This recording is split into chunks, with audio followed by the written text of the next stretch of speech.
Alright, so we are officially recording.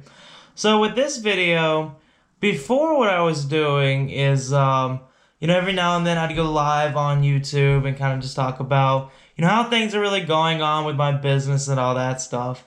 And I decided that since my business is really transitioning to more of like a finance role, that now, I'll be kind of changing things up a little bit. It doesn't really affect YouTube besides the fact that these aren't really live anymore. I'm kind of just actually, well, not kind of, I literally am recording an actual video and going to upload it. But also, one, difference is it's really going to affect like the actual podcast.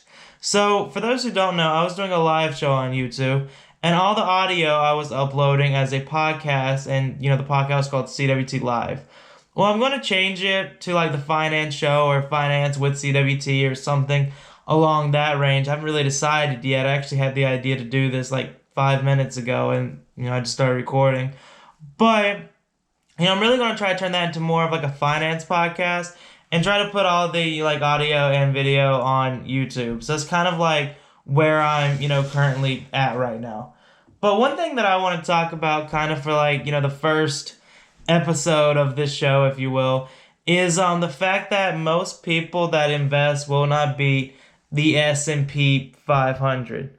I think that's very interesting, or not even just the S&P 500, the actual like total market. Like most people do not beat the actual stock market.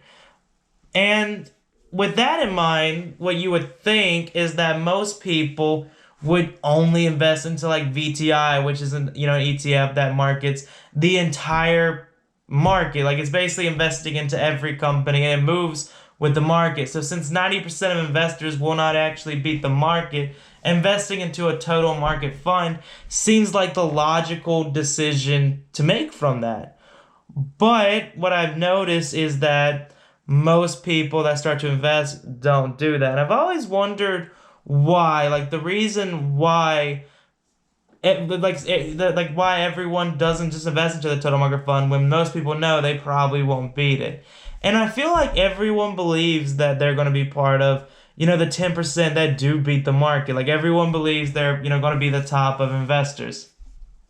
And it's a very interesting idea, and it does show, I mean, I don't think that's a bad thing. Like, it shows a lot of, like, ambition and the fact that people, are motivated to actually go learn so that they can be part of the, 10% that actually beat the market. And honestly, like, I myself, while I do have a lot of, like, most of my portfolio is into the S&P 500 or total market fund, but I also hold a lot of stocks myself that I think, I basically invest into a lot of companies that I think are going to be pretty big in the actual, pretty big in the future. And, it's hard to actually like say too much about that considering that I'm one of the people that don't invest solely into a total market fund. But I do think that's what most people should do. And like, obviously don't take my word for it on it. Like Warren Buffett, who's arguably one of the if not the best investor of all time, that's what he tells people to do. Like he says that if he can give anyone advice, like most people, when you ask, Warren Buffett what stock he thinks most people should have, you expect them to say Berkshire Hathaway because, that's his company. And that's what you'd think he would say. But he actually tells people they should invest into an S&P 500 index fund, which just invest into the top, 500 US companies, and just invest into that and hold that like for their entire lifetime and like slowly add more and more and more money to the position over time. And that is what will actually lead to the best returns for them.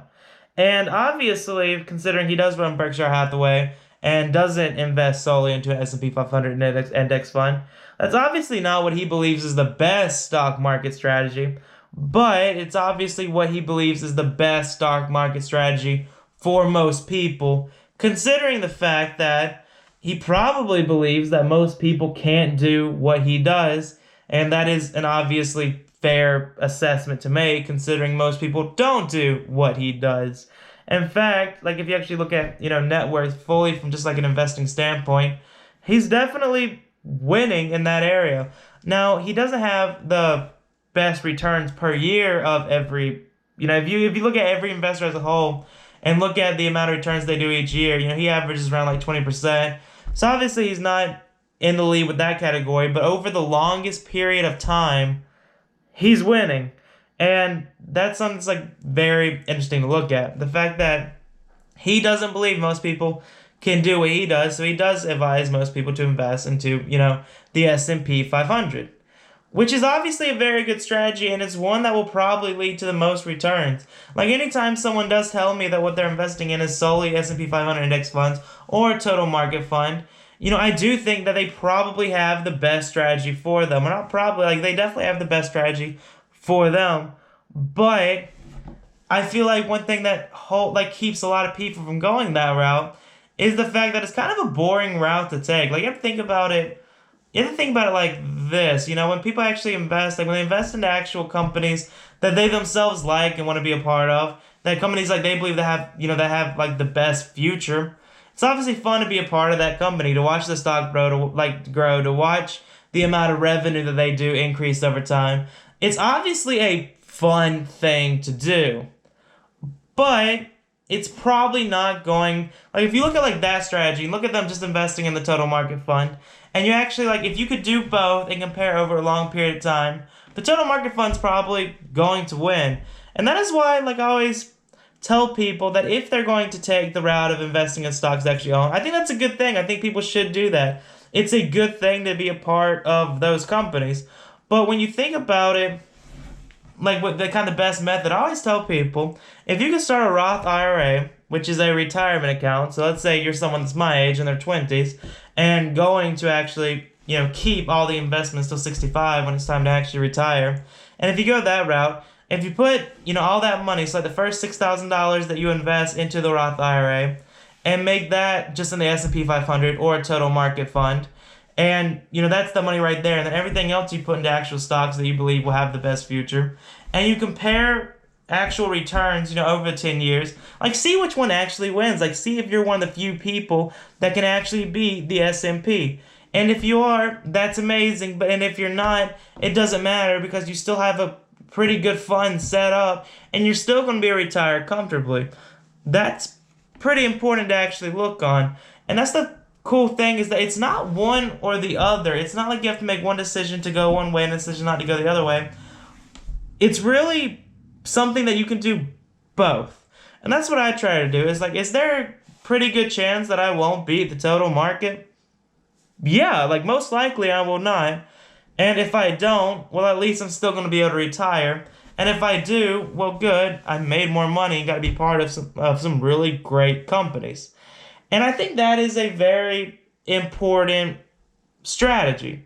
And that's really all I have to say for, this episode. It's obviously going to be a very short episode. I'm going to try to do these every now and then and just upload them on the YouTube channel. And also I got to turn the podcast into an actual finance podcast.